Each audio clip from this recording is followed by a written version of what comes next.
সম্মানিত দিনী ভাই বোন, আব্দুল্লাহ ইবনে আমর বলেন, রাসূল সাল্লাল্লাহু আলাইহি সাল্লাম বলেছেন, মান জাহাদাহু বিয়াদিহি ফাহুয়া মুমিন। কেউ যদি জোর করে দাওয়াত দেয় সে মুমিন। জোর করে দাওয়াত দেয় মানে ভাতিজার দোকানে ল্যাংটা মেয়ে নাচছে, লাথি দিয়ে টিভি ভেঙে দিবেন, তার নাম ক্ষমতা। জোর করে যে দাওয়াত দেয় সে মুমিন। মান জাহাদাহুম বিলিসানিহি, মুখের মাধ্যমে কথা বলে যে দাওয়াত দেয় সেও মুমিন। ওমান জাহাদাহু বিকলবিহি ফাহুয়া মুমিন, যে অন্তর দিয়ে অন্যায়কে ঘৃণা করে সেও মুমিন। ওয়ালাইসা ওয়ালা যালিকা মিনাল ঈমানি হাব্বাতা খারদাল, এটুকু নেই যার, তার ঈমান সরিষার সমপরিমাণও নেই। আপনি দোকানে বসে আছেন, মাথায় টুপি দিয়ে দোকানে ল্যাংটা মেয়ে নাচছে, তখনও কি আপনার ঈমান আছে? আপনি বলছেন দোকানদার টিভি ব্যবহার করছে, আপনি কে? আপনাকে খারাপ লাগে না কেন? তার মানে আপনার ঈমান কাজ করে না। আপনি অন্যায়কে ঘৃণা করতে পারেন না। আপনার স্ত্রী কিস্তিতে টাকা তোলে, আপনি তাকে ঘৃণা করতে পারেন না। আপনার ছেলে ব্রাজিলের পতাকা ঝুলাই, আপনি তাকে ঘৃণা করতে পারেন না। আপনার ছেলে মেয়ে অন্যায় করে, আপনার মেয়ে আপনার চোখের সামনে নেইল পালিশ নখে দিয়ে চলে, পাঞ্জার পাঞ্জার চুল খাটো করে জাতিকে দেখিয়ে চলে, অঙ্গ প্রত্যঙ্গ জাতিকে দেখিয়ে চলে, আপনাকে খারাপ লাগে না? হজ করলেও হবে না, তাহাজ্জুদ পড়লেও হবে না, আপনার ঈমান নাই, এ কথাই ঠিক। ঈমান যত বেশি হবে পাপ তত কম হবে, ঈমান যত কম হবে পাপ তত বেশি হবে। বাচ্চা বসো, ওই বাচ্চাটা হেঁটে যাচ্ছে কি করে আপনার সামনে? আপনি তো নিজে খেয়াল করবেন। রাসূল সাল্লাল্লাহু আলাইহি সাল্লাম যা বললেন তাতে বোঝা যায় যারা জোর করে আল্লাহর পথে দাওয়াত দেয় সে মুমিন, যে বক্তব্যের মাধ্যমে দাওয়াত দেয় সেও মুমিন, যে পাপকে অন্তর দিয়ে ঘৃণা করে সেও মুমিন। পাপকে অন্তর দিয়ে ঘৃণা করা কেমন, কি জিনিস সেটা? একটা মানুষ বদনাম করছে শুনে চুপ থেকে গেলেন, তাহলে আপনি অন্তর দিয়েও পাপটাকে ঘৃণা করলেন না। আপনি এক জায়গাতে অন্যায় হচ্ছে সেখানে বসে আছেন, তাহলে আপনি পাপটাকে আপনার অন্তর দিয়ে ঘৃণা করলেন না। আপনি জোর করে ঠেকাতে পাচ্ছেন না, মুখেও বলতে পাচ্ছেন না, তা আপনি সেখান থেকে উঠে যাবেন, তাহলে বোঝা যাবে যে আপনি অন্তর দিয়ে এটা ঘৃণা করেন। তখন আপনি মুমিন, আপনার ভিতরে একটু ঈমান আছে। যদি আপনি তাদের সাথেই চলেন, তাদের সাথেই থাকেন, তাদের সাথেই খান, তাহলে বুঝতে হবে সালাত আদায় করেন বটে কিন্তু ঈমান নেই, তাহাজ্জুদ পড়েন বটে কিন্তু ঈমান নেই। ঈমান যত বেশি হবে পাপ তত কম হবে, ঈমান যত কম হবে পাপ তত বেশি হবে, এ কথাই ঠিক। এর বাস্তবতা দেখাতে গিয়ে আপনাকে আমি আপনার ভাবির কথা বলেছি। আহমদেরও ভাবি আছে, খালেদেরও ভাবি আছে। আহমদের ভাবি তার ঘরে চলে গেছে, জানা নাই যে আহমদ এই ঘরে বসেছিল। বেখিয়াল আহমদের ভাবির মাথায় কাপড় ছিল না, ওই ঘরে ঢুকে দেখছে আহমদ বসে আছে। চট করে ঘুরে এসে বলছে, ছি ছি ছি ছি ছি, আমার তো মাথায় কাপড় ছিল না, আমরা দেবর মনে আমাকে দেখে নিয়েছে। ছি ছি ছি, কেমন হয়ে গেল, আমি তো খেয়াল করিনি আমার দেবর এখানে বসেছিল। ইন্না লিল্লাহি ওয়া ইন্না ইলাইহি রাজিউন, এটা কেমন হয়ে গেল, ছি ছি ছি, এটা কেমন হয়ে গেল। বলেন তো এর ভাবি এরকম কেন করছে? এটাই তার ঈমান। এও বোরকা পরে, আর একজন খালেদ তারও ভাবি আছে, সেও বোরকা পরে, তাহাজ্জুদ পড়ে। এখন তার ভাবি যেই ঘরে চলে গেছে সেই ঘরে তার দেবর বসে আছে, গিয়ে বলছে, আরে খালেদ আমি তো তোকেই খুঁজছি। এও তাহাজ্জুদ পড়ে, এও হজ করে, আপনার এও বোরকা পরে, ঘটনা কি? এর ঈমান কাজ করে, এর ঈমান কাজ করে না। আল্লাহ হায়াউ মিনাল ঈমান ওয়াল ঈমান ফিল জান্নাহ, লজ্জাই হচ্ছে ঈমান, ঈমানই হচ্ছে জান্নাত। লজ্জাই হচ্ছে ঈমান, ঈমানই হচ্ছে জান্নাত। লজ্জা নেই যার, ঈমান নেই তার, ঈমান নেই যার, লজ্জা নেই তার। রাসূল সাল্লাল্লাহু আলাইহি ওয়াসাল্লাম বলছেন, আল্লাহ হায়াউ ওয়াল ঈমান কারনাউ জামিয়া, লজ্জা এবং ঈমান দুটো একসাথে থাকে, লজ্জা এবং ঈমান দুটো একসাথে থাকে। এই যে রফিয়া আদম রফিয়াল আখার, যখন লজ্জা উঠে যায় ঈমান চলে যায়, যখন লজ্জা চলে যায় তখন ঈমান চলে যায়। একটা না থাকলে আরেকটা থাকতে পারে না। তাই তো রাসূল সাল্লাল্লাহু আলাইহি ওয়াসাল্লাম বলছেন, আল্লাহ হায়া মিনাল ঈমান, ঈমানই হচ্ছে লজ্জা, লজ্জাই হচ্ছে ঈমান, আর ঈমানই হচ্ছে জান্নাতের মাধ্যম, যা রাসূল সাল্লাল্লাহু আলাইহি সাল্লাম বলেন। সম্মানিত দ্বীনী ভাই বোন, এইভাবে আল্লাহ রাসূল বলেন। আবু সাঈদ খুদরি রাদিয়াল্লাহু তাআলা আনহু বলেন, মান রাআ মিনকুম মুনকারান ফায়ুগাইয়িরহু বিয়াদিহি পৃথিবীর মানুষ শুনে রেখো, তোমরা যদি কেউ মন্দ কিছু দেখো তাহলে সাত জোর করে ঠেকানোর চেষ্টা করো। ফাইলাম ইস্তাতি ফাবিলিসানিহি, জোর করে যদি ঠেকাতে না পারে সে তাহলে মুখ দিয়ে ঠেকানোর চেষ্টা করবে। ফাইলাম ইস্তাতি ফাবিকালবিহি, যদি সে মুখের মাধ্যমে ঠেকাতে না পারে তাহলে অন্তরে ঘৃণা করে সেটাকে ঠেকানোর চেষ্টা করবে। হাদিস মুসলিম। সম্মানিত দিনী ভাই বোন, এইভাবে আল্লাহর রাসূল দাওয়াতের কথা বলেন জনগণকে এবং নিজে দাওয়াত দেন। আবু হুরায়রা রাদিয়াল্লাহু তাআলা আনহু বলেন, রাসূল সাল্লাল্লাহু আলাইহি সাল্লাম বলেছেন, আল্লাহে, আল্লাহর কসম, আমি মুহাম্মদ সাল্লাল্লাহু আলাইহি সাল্লাম বলছি, লা তা'মুরান্না বিল মা'রুফ ওয়া লা তানহাউনা আনিল মুনকার, জরুরি তোমাদের জন্য অবশ্যই অবশ্যই তোমাদেরকে ভালো পথের দাওয়াত দিতে হবে, আল্লাহর পথে দাওয়াত দিতে হবে, ভালো কাজের দাওয়াত দিতে হবে এবং মন্দ কাজের নিষেধ করতে হবে। ভালো কাজের দাওয়াত দিতে হবে এবং মন্দ কাজের নিষেধ করতে হবে। আউলে শাকান্না, নইলে আইয়াবাসাল্লাহু আলাইহি ইকাবান মিনহু, আল্লাহ তার উপরে গজব দিবেন, নইলে আল্লাহ তাদের উপরে গজব দিবেন, নইলে আল্লাহ তাদের উপরে গজব নাযিল করবেন। ফায়াদুনাহু আও তাদুনাহু, তখন তোমরা আল্লাহর কাছে দোয়া করবে, প্রার্থনা করবে। ফালা ইস্তাজাবু লাকুম, তোমাদের দোয়া কবুল হবে না। তখন তোমরা দোয়া করবে, তোমাদের দোয়া কবুল হবে না। তখন তোমরা দোয়া করবে, তোমাদের দোয়া কবুল হবে না। এই কথা মুহাম্মদ সাল্লাল্লাহু আলাইহি সাল্লাম বলেন।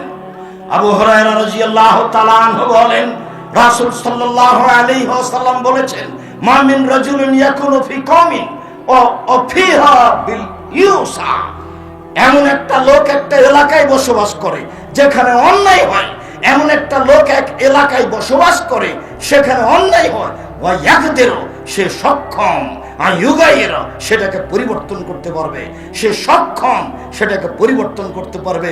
ফালা ইউগাইরু, সে পরিবর্তন করে না, ইল্লা আসাবাহু মিন আযাবিল্লাহ, অবশ্যই তার উপরে গজব আসবেই আসবে, কাবলা ইয়ামুত, তার মরণের পূর্বে। আপনি একটা পাপকে ঠেকাতে সম্ভব, সক্ষম। আপনার এলাকায় একটা পাপ হচ্ছে যেটা আপনি ইচ্ছা করলে ঠেকাতে পারেন, আপনি যদি না ঠেকান আল্লাহর পক্ষ থেকে আপনার উপরে গজব আসবে আপনার মরণের পূর্বে। এই কথা মুহাম্মদ সাল্লাল্লাহু আলাইহি সাল্লাম বলেন। আর যেদিন গজব আসবে সেদিন আপনি দোয়া করে আপনি সফল হতে পারবেন না, এই জন্য যে আপনার দোয়া কবুল হবে না। আপনি দাওয়াত দেননি, এখন বিপদ চলে এসেছে, আপনি বিপদ থেকে বাঁচতে চাইবেন, রক্ষা হবে না। তখন আবার ইউনূস আলাইহিস সালামের মতো হবে। এলাকা থেকে ইউনূস আলাইহিস সালাম পালিয়ে গেলেন, বাঁচার তাগিদে নৌকায় উঠলেন, নৌকা চলে না। লোকে বলল, তাহলে কি করা যায়, নৌকা ভারী হয়ে গেছে, কাকে নামাতে হবে? ইউনূস আলাইহিস সালাম বললেন, আমাকে নামিয়ে দাও। মানুষ ইতস্ত বোধ করলো, এত ভালো মানুষকে কেমনে নামাই। লটারি করে ইউনূস আলাইহিস সালামের নামই আসলো। ইউনূস আলাইহিস সালামকে সাগরে ফেলে দেওয়া হলো।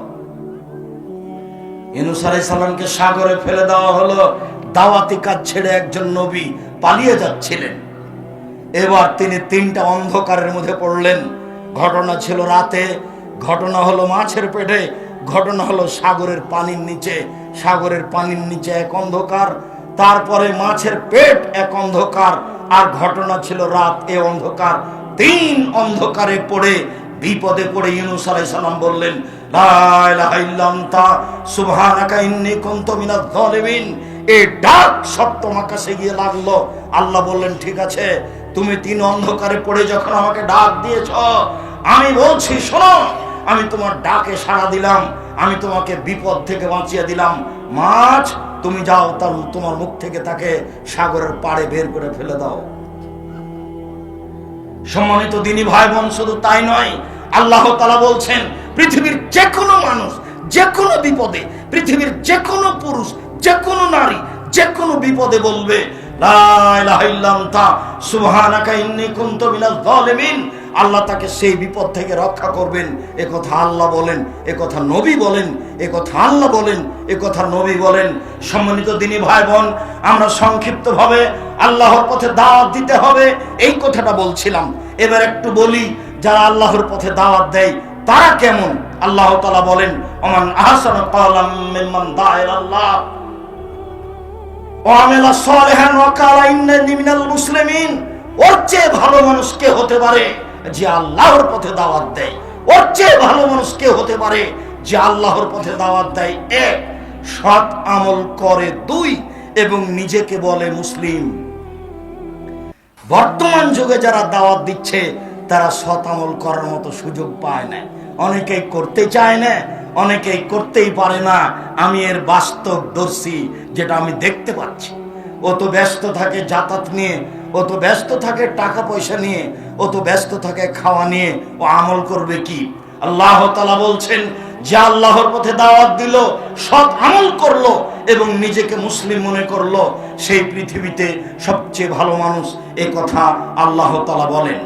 আল্লাহ তাআলা বলেন, সুম্মা কানা মিনাল্লাযীনা আমানু ওয়া আমিলুস সালিহাত ওয়া তাওয়াসাউ বিস-সাবরি ওয়া তাওয়াসাউ বিল মারহামা উলাইকা আসহাবুল মাইমানা। ওরাই ভালো যারা মানুষকে পরস্পরে হকের উপদেশ দিল, যারা পরস্পরে মানুষকে ধৈর্যের পরামর্শ দিল, তারাই হলো সফল মানুষ, তারাই হলো ডানপন্থী, তারাই হলো সফল মানুষ। একদিন দাওয়াতে এসেছি, জুমার খুতবার পরেই চলে গেলাম। এর নামই কি ধৈর্য? টাকা পয়সা নিয়ে দান না করে খেয়ে টাকা পয়সা শেষ করে চলে গেলাম। কোনো হোটেলে কোনো খাদ্যই ছিল না, দুপুরে সব শেষ। সে কথা আমাকে বলা হচ্ছে, খেয়ে খেয়ে টাকাটা রেখে চলে গেলেন। এটা জামিয়া সালাফিয়া, এখানে দাওয়াতের কাজ হয়। এসেছেন আপনি আমার দিনী ভাই, আপনি আমার দিনী বোন, আপনাকে আমি অনেক ভালোবাসি, এই কথাই ঠিক। যেই স্বাদ, যেই ভালোবাসা নিয়ে এসেছেন, সেটা যেন পরকালের বিনিময় হিসাবে কাজ করে, এটা জরুরি। এটা আপনাকে করতে হবে, নইলে আশাটুকু যেন আপনার জন্য উল্টা বিপদ না হয়। মহান আল্লাহ বলেন, ওয়াল আসর, কালের কসম, ইন্নাল ইনসানা লাফি খুসর, নিশ্চয় মানুষ মাত্রই ক্ষতিগ্রস্ত। আমি যুগের কসম করে বলছি, আমি কালের কসম করে বলছি, মানুষ মাত্রই ক্ষতিগ্রস্ত। তবে ইল্লাল্লাযীনা আমানু ওয়া আমিলুস সালিহাত, যারা ঈমান এনেছে, যারা সৎ আমল করেছে, ওয়াতাওয়াসাউ বিল হক্কি ওয়াতাওয়াসাউ বিস সবর, যারা মানুষকে হকের উপদেশ দিল, যারা মানুষকে ধৈর্যের উপদেশ দিল। যেখানে হক আছে সেখানে ধৈর্য আছে, ধৈর্য ছাড়া হক চলে না। ধৈর্য একটা ভিন্ন জিনিস। ধৈর্য দিয়ে মানুষ সফলতা অর্জন করতে পারে, তবে মনে হয় সে পারবে না, সে ধৈর্য ধারণ করলো। আসলে তা নয়। আল্লাহ তাআলা আমাদের নবীকে বলছেন, ফাসবির সাবরান জামিলা। মুহাম্মদ সাল্লাল্লাহু আলাইহি সাল্লাম, আপনি উত্তম ধৈর্য ধারণ করুন। আল্লাহ তাআলা আমাদের নবীকে বলেন, আসবির আলা মা ইয়াকুলুন, ওরা যা বলে এই কথার উপরে আপনি ধৈর্য ধারণ করুন। ওরা বলে মুহাম্মদ পাগল হয়েছে, ওরা বলে মুহাম্মদকে জিনে ধরেছে, ওরা বলে মুহাম্মদকে জিনে ধরেছে, মুহাম্মদ পাগল হয়েছে, এ দিন ধর্ম বিকৃত করেছে, একে ঢেল মারো, এর গায়ে ধুলা ছিটিয়ে দাও, একে এলাকা থেকে তাড়িয়ে দাও, একে হত্যা করো, একে জেলখানায় বন্দি করো। ওরা যা বলে বলুক না কেন, তুমি ধৈর্যের পরিচয় দাও। সম্মানিত দিনী ভাই বোন, আমি আপনাদেরকে পরস্পরের ধৈর্যের কথা বলার জন্য অনুরোধ জানাচ্ছি, যেটা একটা দাওয়াতি কাজ। যারা পরস্পরে ধৈর্যের উপদেশ দিবে, যারা পরস্পরে হকের উপদেশ দিবে, তারাই হবে ঈমানদার, তারাই হবে সফল। এ কথা আল্লাহ তাআলা কালের কসম করে বলেন। সম্মানিত দিনী ভাই বোন, আল্লাহ তাআলা এইভাবে বলেন, রাসূল সাল্লাল্লাহু আলাইহি সাল্লাম বলেন, মান দা ইলাল্লাহ আলা খাইরিন, কেউ যদি মান দাল্লা আলা খাইরিন ফালাহু মিসলু আজরি ফাইলিহি, আপনি যদি একটা মানুষকে ভালো কাজের আদেশ করেন, তাহলে ভালো কাজ করে যে নেকি পাবে, আপনি আদেশ করার কারণে সেই নেকি পাবেন। আমি আব্দুর রাজ্জাক বিন ইউসুফ নিজেই মাঝে মধ্যে বলি, আপনাদের সামনেও বলি, আসলে আমি দাওয়াত দিয়ে তেমন সফলতা অর্জন করতে পারছি তা আমার মনে বলে না। যেভাবে চলছি, যেভাবে খাচ্ছি, যেটুকু মানুষ সহযোগিতা করছে, তাতে বিচারের মাঠে আমি জবাব দিতে পারবো, এটা আমার মনে বলে না। তবে জনগণ আমার কথা শুনে যেভাবে আমল করে, ওর আমল থেকে যদি আমি কিছু পাই, এই দিয়ে যদি বিচারের মাঠে টিকতে পারি, এটা আমার মনে আমাকে অনেক সময় আশ্বস্ত করে। বিমানবন্দরে মাঝে মধ্যেই একটার পর একটা ঘটনা ঘটেই থাকে। তার একটা ঘটনা আপনাকে শোনায়, 1 মিনিট। একটা লোক এসে বলছে, সালাম দিই, বলছে এত শক্ত করে কথা বলেন কেন? আমি বলছি বলতে হবে, জরুরি, এজন্যই বলি।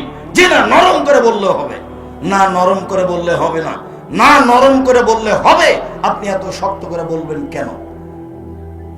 তখন আমি বললাম, এখন বিমানবন্দর জরিপ করা হোক, শুধুমাত্র বিমানবন্দর যারা বাংলা ভাষায় বক্তব্য দেয় তাদের কার কথা মেনে বেশি চলে।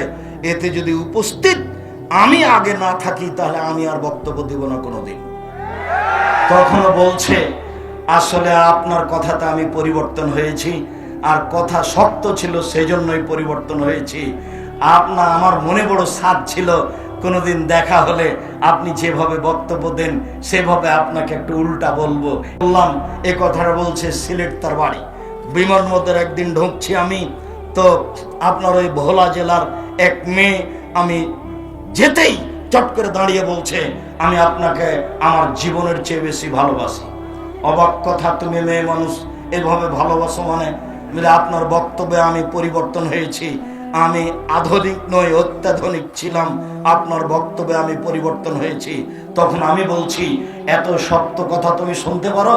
তখন উত্তরে বলল, শক্ত নয়, সত্য কথা। সম্মানিত দিনী ভাই বোন, রাসূল সাল্লাল্লাহু আলাইহি সাল্লাম যখন দাওয়াত দিতেন, এজা খাতাবা, যখন তিনি বক্তব্য দিতেন, আহমারা তাইনাহু, তার দুই চোখ লাল হয়ে যেত, ওয়াস্তাদা গাজাবাহু, তার রাগ বেশি হয়ে যেত, ওয়ালা সাউতাহু, তার কণ্ঠ উঁচু হয়ে যেত, কান্না মনোজোর যায়, যেন তিনি সৈন্য দলকে ধমক দেখাচ্ছেন, এই করতে হবে, সেই করতে হবে। এটা ছিল তার বক্তব্যের গতি। সম্মানিত দিনী ভাই বোন, যার কারণে আমি একাধিক দিন বলেছি, কণ্ঠস্বরে বক্তব্য জায়েজ নয়। বক্তব্যের সুন্নতি হচ্ছে এটা, দাওয়াতের পদ্ধতি হচ্ছে এটা। এজা খাতাবা, যখন আল্লাহ রাসূল বক্তব্য দিতেন, আহমারা তাইনাহু, দুই চোখ লাল হয়ে যেত, ওয়াস্তাদা গাজাবহু, রাগ বেশি হয়ে যেত, ওয়ালা সাউতাহু, কণ্ঠ উঁচু হয়ে যেত, কান্না মনোজোর যায়, যেন তিনি সৈন্য দলকে ধমক দেখাচ্ছেন। বুখারী মুসলিম, এটাই ছিল তার দাওয়াতের পদ্ধতি। সম্মানিত দিনী ভাই বোন, দাওয়াত যারা দেয় তারা সফল মানুষ, এ কথা আল্লাহ বলেন, এ কথা নবী বলেন। রাসূল সাল্লাল্লাহু আলাইহি সাল্লাম বলেন, মান হাদা ইলাল্লাহ, কোন মানুষ যদি কোন মানুষকে আল্লাহর পথে দাওয়াত দেয়, ফালাহু আজরুন মিসলু উজুরি মান আমিলা বিহি, ওই আমল যত লোক করলো সবাই মিলে যত নেকি পাবে, এই লোকটা তত নেকি পাবে। এ কথা রাসূল সাল্লাল্লাহু আলাইহি সাল্লাম বলেন। পরের বাক্যে তিনি বলেন, কেউ যদি মন্দ পথের দাওয়াত দেয়, মন্দ কথা বলে, মন্দ কাজ করে, সেই কাজ যত মানুষ করবে সবাই মিলে যত পাপ করবে, এই লোক সমস্ত পাপের একাই হকদার হবে। এ কথা রাসূল সাল্লাল্লাহু আলাইহি সাল্লাম বলেন। টিভিটা আপনার টাকা দিয়ে আপনি বাড়িতে টিভি কিনে চালু করেছেন, আপনার ছেলে দেখে, আপনার মেয়ে দেখে, আপনার স্ত্রী দেখে, আপনার বউ দেখে, আপনার ভাতিজা দেখে, আপনার ভাতিজে দেখে, যত মানুষ দেখে, এতে যত পাপ হয় সমস্ত পাপের সমপরিমাণ পাপ আপনার হয়। আপনি যদি মারা যান তাহলে আপনার পাপ এই কবরে চালু থাকবে। এই পাপ হলো সাদকা জারিয়া পাপ। সেটা দোকান হোক, সেটা সিনেমা হোক, সেটা যাত্রা হোক, সেটা টিভি হোক, প্রত্যেক যেটা পাপের পথ আপনি চালু করবেন, ওই পাপ যতদিন থাকবে, যত মানুষ তাতে অংশগ্রহণ করবে, ওরা সবাই মিলে যত পাপ অর্জন করবে, আপনার একাই তত হবে। এই কথা রাসূল সাল্লাল্লাহু আলাইহি সাল্লাম বলেন। তিনি বলেন, মান সান্না সুন্নাতান ফিল ইসলামে, কেউ যদি কোন সুন্নাতকে সমাজে চালু করে, মরে যাওয়া সুন্নাতকে, তাহলে সে নেকি পাবে এবং ওই সুন্নাত যত মানুষ পালন করবে এতে যত নেকি হবে, যেই চালু করেছে সে একাই তত নেকি পাবে। এ কথা মুহাম্মদ সাল্লাল্লাহু আলাইহি সাল্লাম বলেন। রাসূল সাল্লাল্লাহু আলাইহি সাল্লাম বলেন, বাদাল ইসলামু গারিবা শায়াউদু কামা বাদা গারিবা ফাতুবালিল গুরবায়ে, ইসলাম সংখ্যালঘু অবস্থায় পৃথিবীতে ছড়িয়ে পড়েছে, আবার সংখ্যালঘু অবস্থায় পৃথিবী থেকে বিদায় নেবে। সংখ্যালঘু অবস্থায় যারা আছে তারাই হলো সফল মানুষ। এই কথা বলার পরে তিনি বলেন, হুম আল্লাযীনা ইসলাহুনা মা আফসাদান নাসু মিন বাদি, এরাই সফল মানুষ যারা দাওয়াত দিয়ে দিয়ে ওই সুন্নাতগুলি চালু করেছে, যে সুন্নাতগুলি মরে গেছিল, ওই আমলগুলি চালু করেছে যে আমলগুলি সমাজে ছিল না। সম্মানিত দিনী ভাই বোন, আপনাকে আমি কয়েকটা আমল দেখাই, তার একটা আমল দেখাই। সালাতের মধ্যে আমরা একবার আঙ্গুল উঠাতাম, যা কিয়ামত পর্যন্ত প্রমাণ করা যাবে না, ওটা একটা বিদআত আমল। এখন আমরা চলমান আঙ্গুল উঠাই, এ দিয়ে শয়তানকে হত্যা করা হয়। একটা ভালো আমল চালু হয়েছে। সম্মানিত দিনী ভাই বোন, আপনাকে আমি আরো আমলের কথা বলি, যে আমাদের দেশে সালাতের পরে 5 ওয়াক্ত সালাতের পরে হাত তুলে দোয়া হতো, সবাই মিলে চিল্লাচিল্লি করে হাত তুলে দোয়া করা হতো। এখন এই বিদআত আমলটা উঠে গেছে, এখানে একটা সুন্নাত আমল চালু হয়েছে। আসসালামু আলাইকুম রাহমাতুল্লাহ, আসসালামু আলাইকুম রাহমাতুল্লাহ। এরপরে যা জিকির আজকার আছে সেটা হবে, এটাই হলো সুন্নাত। সবাই মিলে হাত তুলে দোয়া করে একটা বেদাতি আমল করে চলে যাবে, এটাই হলো বিদআত। সম্মানিত দিনী ভাই বোন, আমাদের সমাজে ছিল যে মানুষ মারা যাওয়ার সাথে সাথে তাকে কাপড় দিয়ে ঢেকে দিতে হবে, তারপরে তাকে কেবলামুখী করতে হবে। হ্যাঁ, কাপড় দিয়ে ঢেকে দিতে হবে এ কথাই ঠিক, তবে তাকে কেবলামুখী করতে হবে এ কথা ঠিক নয়, এটা বিদআত। তারপরে লোকটিকে ওযু দিয়ে গোসল দিতে হবে, এটাই সুন্নাত। গোসল ওকে বাম কাতে সইয়ে দিয়ে ডান কাতে পানি ঢেলে গোটা শরীরকে ভিজিয়ে সুন্দর করে 3 বার ধৌত করতে হবে। তারপরে সাদা 3টি কাপড়ের উপরে তুলে দিতে হবে, ডান দিকের কাপড় বামে, বাম দিকের কাপড় ডানে। এটাই হয়ে গেল গোসল। যদি আপনাকে খারাপ লাগে তাহলে আপনি বিশেষ অঙ্গ লজ্জা স্থান ধোয়ার সময় হাতে কিছু ন্যাকড়া ব্যবহার করতে পারেন। যদি খারাপ না লাগে কোনো সমস্যা নেই, সাথে সাথে পেট চেপে পেশাব পায়খানা বের করতে হবে, এটা হলো বিদআত। সাথে সাথে তাকে উঠাতে হবে, বসাতে হবে, এটা হলো বিদআত। সাথে সাথে গোসল দেওয়ার পূর্বে তার গোপ ছোট করতে হবে, এটা বিদআত। সাথে সাথে গোসল দেওয়ার পূর্বে তার নিচের লুম পরিষ্কার করতে হবে, এটা বিদআত। সাথে সাথে গোসল দেওয়ার পূর্বে তার নখ ছোট করতে হবে, এটা বিদআত। শ্বাস বন্ধ হয়ে গেছে, সব কাজ বন্ধ হয়ে গেছে, আর কোনোটা চালু নেই। শ্বাস চলে যাওয়ার পূর্বে এগুলি সুন্নাত ছিল, এগুলি করা জরুরি ছিল। এখন না, এখন শুধুমাত্র ওযু দিয়ে গোসল দিতে হবে। আমরা মানুষকে বলে আসছি এইভাবেই, কত সুন্নাত সমাজে বেদাত হিসেবে ছিল সেগুলো উঠিয়ে দিয়ে সুন্নাত চালু করার প্রাণপণে চেষ্টা করছি। লাশকে সামনে রেখে কোনো বক্তব্য চলবে না, শুধুমাত্র ঋণের কথা বলা হবে। এমপি মন্ত্রী কারো বক্তব্য এখানে চলবে না, শুধুমাত্র ঋণের কথা বলে জানাজা পড়াতে হবে, এটাই সুন্নাত। সাথে সাথে লাশটাকে নিয়ে যাওয়ার সময় আগে মাথা পিছে পা, নইলে বেদাত হবে, এগুলো কথা নয়। যেটা সুবিধা হবে সেটাই নিয়ে যাবে। ঘাড় পরিবর্তন করতে হবে, এটা বিদআত। প্রয়োজনে 10 বার কাঁধ পরিবর্তন করব, এটাই সুন্নাত। নিয়ে যেতে যেতে 3 বার নামাতে হবে, এটাই বিদআত। প্রয়োজনে 10 বার নামাবো, এটাই সুন্নাত। ওখানে লাশটা না রাখা পর্যন্ত কেউ বসতে পাবো না, এটাই বিদআত। যে যখন গেছে সে তখন বসবে, এটাই সুন্নাত। লাশটাকে রাখার সময় দোয়া পড়তে হবে, এরপরে তাকে পুরো ডান কাতে রাখতে হবে, অলের সাথে লাগিয়ে দিয়ে। আগে শুধুমাত্র মুখটা কেবলার দিকে করার ব্যবস্থা ছিল, মনে করতে এটাই সুন্নাত। এটা সুন্নাত নয়, এটাই বিদআত। শুধুমাত্র মুখটা কেন, গোটা শরীরটাকে কেবলার দিকে করতে হবে, এটাই সুন্নাত। হাতটা বুকের উপরে বেঁধে নামাজি দেখা হতো, এটা নয়, বরং হাতটা পাশে থাকবে, এটাই সুন্নাত। সম্মানিত দিনী ভাই বোন, এলাকার লোক অনেক উপস্থিত হয়েছে, এক ডালি মাটি নিয়ে সবার হাতে ছয়া নিতে হবে, এটাই হলো বিদআত। যারা মানুষ উপস্থিত হয়েছে তারাই মাটি দিবে, যারা উপস্থিত হয়নি দিবে না। যারা উপস্থিত হয়েছে, মাটি বেশি হয়ে গেছে, এমনি ভরে যাবে, তারা ডবল নেকি পেয়ে যাবে।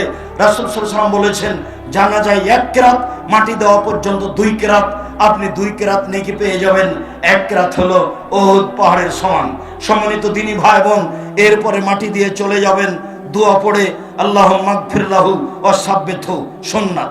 এখন আপনি সবাই মিলে হাত তুলে দোয়া করবেন, এটা হলো বিদআত। আপনি এখানে খেজুর ডাল পুঁতে দিবেন, এটা হলো বিদআত। খেজুর ডাল পুঁতে দিবেন না, এমনি রেখে দিবেন, এটা হলো সুন্নাত। কুকুরকে ঠেকানোর জন্য, সিরগালকে ঠেকানোর জন্য অন্য কিছু করতে পারেন, সেটা ভিন্ন কথা। সম্মানিত দিনী ভাই বোন, বলছিলাম রাসূল সাল্লাল্লাহু আলাইহি সাল্লাম এইভাবে দাওয়াতের কথা বলেছেন এবং এইভাবে দাওয়াত দিলে এরকম ফজিলত হবে, এ কথা তিনি বলেছেন। আর একটু আপনাকে অবগত করাই, পৃথিবীতে যারা দাওয়াত দিতে অলসতা করে, পৃথিবীতে যারা দাওয়াত দিতে অলসতা করে, আচ্ছা যাক পরে বলবো, আচ্ছা যাক কোনোদিন বলবো, আচ্ছা বললেই কি আর না বললেই কি, এইভাবে থাকে যারা, যারা ধ্বংস হচ্ছে এরাও সেভাবে ধ্বংস হয়ে যাবে। রাসূল সাল্লাল্লাহু আলাইহি সাল্লাম বলছেন, মাসালুল মুদহিন ফি হুদুদিল্লাহ ওয়াল ওয়াকি ফিহা, যারা অন্যায় করে আর যারা অন্যায়কে সহ্য করে, যারা অন্যায় করে আর যারা অন্যায়কে দেখে থেকে যায়, এদের দুইজনের উদাহরণ এক দলের মতো। যে দল ইস্তাহামু সাফিনা, একটা নৌকা ভাড়া নিয়ে লটারি করেছে, ফাসারাবাজুহুম ফি আলাহা ওয়া সারাবাজুহুম ফি আসফালিহা, লটারির মাধ্যমে কিছু লোক উপরে হয়েছে, উপর তলায় স্টিমারের, আর কিছু লোক নিচে তলায় হয়েছে। ফায়ামুরু আলাল্লাযিনা ফি আসফালিহা আলাল্লাযিনা আলা আলাহা, যারা নিচে আছে তারা পানি আনতে উপরে যায়, ফাতাআজাবিহি, তখন উপরের লোকের অসুবিধা হয়, আপনারা পানি আনতে উপরে আসেন, পানি নিয়ে গেলে জায়গা ভিজে যায়, এত ঝামেলা করিয়েন না। তখন উপর থেকে লোকটা নিচে এসে ফাসান, একটা কুড়াল নিয়েছে, ও জালায়ান কর আসফালাস সাফিনা, একটা কুড়াল নিয়ে নৌকার স্টিমারের নিচের দিক ছিদ্র করতে আরম্ভ করেছে। উপর থেকে এসে বলছে, মালা দোস্ত কি খবর, তুমি এভাবে নিচের দিক ছিদ্র করছো কেন? তখন লোকটা বলছে, দেখেন উপরে পানি আনতে গেলে আপনাদের অসুবিধা হয়, আর আমাদের পানিরও খুব প্রয়োজন, তাই নিচের দিক ছিদ্র করে পানি বের করছি। রাসূল সাল্লাল্লাহু আলাইহি সাল্লাম বলছেন, পৃথিবীর মানুষ শোনো, আনজাহু, ও যদি নিজেকে ঠেকায় তাহলে তাকেও বাঁচাতে পারবে, স্টিমারের সবকে বাঁচাতে পারবে। অন্তারাকুহু, ও যদি ছেড়ে দেয়, যাক ওর যা মনে লাগে করুক, আহলাকুহু আহলাকুম ফুসাহুম, তাহলে নিজেকে ধ্বংস করবে, স্টিমারে যত লোক আছে সবাকে ধ্বংস করবে। স্টিমার ডুবে গেলে কেউ রক্ষা পাবে না। হাদিস বুখারী মুসলিম। সম্মানিত দিনী ভাই বোন, আপনার চোখের সামনে পাপ হচ্ছে, হোক আপনি এভাবে দিন কাটাচ্ছেন, ছেলে আপনার চোখের সামনে দুই কানে ইয়ারফোন লাগিয়ে ইন্ডিয়ার গান চালাচ্ছে, মেয়ে আপনার নগ্ন পোশাকে স্কুল কলেজে যাচ্ছে, আপনি বেশ সুন্দর তাকে টাকা পয়সা দিচ্ছেন, কোনো সমস্যা হচ্ছে না। কোনো বাপ আবার মেয়েকে ঢাকা বিশ্ববিদ্যালয়ে ভর্তি করে দিয়ে 3 চিলেই চলে যাচ্ছে লন্ডন, ওখানে বাপে তাসবিহ টিপে ধর্মের নামে, এখানে মেয়ে তাসবিহ টিপে প্রেমের নামে। এইভাবে কি সংসার চলবে? এইভাবে কি শরীয়ত চলে? এইভাবে নৌকা ডুবে গেলে সবাই যেমন হারিয়ে যাচ্ছে, এই বাপ এই মেয়ে কেউ টিকতে পারবে না, সবাই বিচারের মাঠে হারিয়ে যাবে। তাই তো রাসূল সাল্লাল্লাহু আলাইহি ওয়াসাল্লাম বলছেন, 3 শ্রেণীর মানুষ জাহান্নামে যাবেই, 3 শ্রেণীর মানুষ জাহান্নামে যাবে। এক, মদনুল খামর, যারা নিয়মিত বিড়ি তামাক জর্দা সিগারেট গুল খায় তারা জাহান্নামে যাবে। 2, আর রাজরাতু মিনান নিসায়ে, পুরুষের বেশধারী নারী, যারা পুরুষের জুতা স্যান্ডেল পরে, যারা পুরুষের শার্ট প্যান্ট পরে, যারা পুরুষের পোশাক পরে, তারা জাহান্নামে যাবে। যারা গেঞ্জি গায়ে দিয়ে চলে, নগ্ন পোশাকে চলে, তারা জাহান্নামে যাবে। 3, আপনি দায়ুস আল্লাযী কিরফি আলাল খাওয়াসা, যে তার বাড়িতে বেহায়াইর সুযোগ দিয়েছে, সুযোগ্য পিতা, ক্ষমতা আছে আপনার, টাকা আছে আপনার, দখল আছে আপনার, বাড়ি আপনার, ঘর আপনার, মেয়ের পোশাক পাতি আপনার, মেয়ের টাকা পয়সা সবকিছু আপনার, আপনার চোখের সামনে মেয়ে নগ্ন পোশাক পরে, চোখে মুখে আসকারা মাস্কারা লাগিয়ে, এ নখে নেল পালিশ দিয়ে এইভাবে নগ্ন পোশাকে রাস্তাঘাটে ঘুরবে, স্কুল কলেজে চলে যাবে, আর আপনাকে সেটা ভালো লাগবে, আপনি কিছুই বলবেন না। বিশ্বাস করেন, বিচারের মাঠে টিকতে পারবেন না। নৌকা ডুবে গেলে টিকবে না যেমন কেউ, আপনিও বিচারের মাঠে টিকতে পারবেন না, আপনার নৌকা ডুবে গেছে। সম্মানিত দিনী ভাই বোন, আপনাকে আমি সতর্ক এ ব্যাপারে বারবার করছি। এরপরে সংক্ষিপ্ত বলি, মাওলানা সাহেব তো দাওয়াত দিলেন, খুব আমাদেরকে বললেন, নিজে কি করলেন, এবার হুজুরের কাছে চলে যায়। সম্মানিত দিনী ভাই, হুজুরের ব্যাপারে রাসূল সাল্লাল্লাহু আলাইহি ওয়াসাল্লাম বলছেন, পৃথিবীর মানুষ শুনে রেখো, ইজাবির রাজুল ইয়াউমুল কিয়ামা ওয়া ইলকা ফিন-নার, মাওলানা সাহেবকে জাহান্নামে নিক্ষেপ করা হবে। ফাতান্দালে কাত্তাবহু, মাওলানা সাহেবকে জাহান্নামে নিক্ষেপ করার সাথে সাথে তার ভুঁড়িটা বের হয়ে যাবে। ফায়াদুরু কামা তাদুরুল হিমারু বিরাহাহু, তখন সে ঘুরতে থাকবে ঝুলন্ত নাড়ি ভুঁড়ি নিয়ে জাহান্নামের ভিতরে। গরুর পায়ে ধান মারার সময় গরু যেমন ধানের উপরে ঘুরে, এই দৃশ্য দেখেছেন কোনোদিন?